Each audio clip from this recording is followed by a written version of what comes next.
Because my problem with what Israel's doing in Gaza is that in direct contrast to what it did in Lebanon with Hezbollah, in direct contrast to what it did in Iran, both very precise, very targeted, very successful operations, minimal civilian casualties. In Gaza, in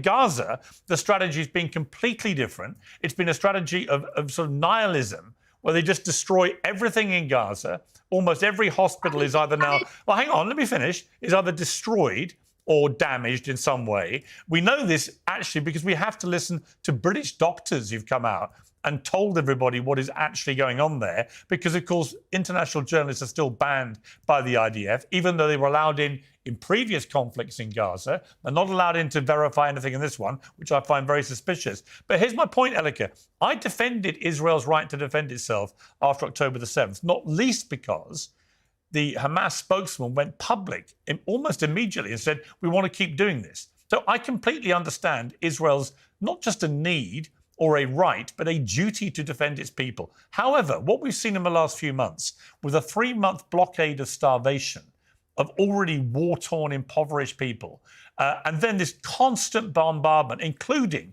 in the last 6 weeks, endless bombardments of people who are desperately lining up to get food.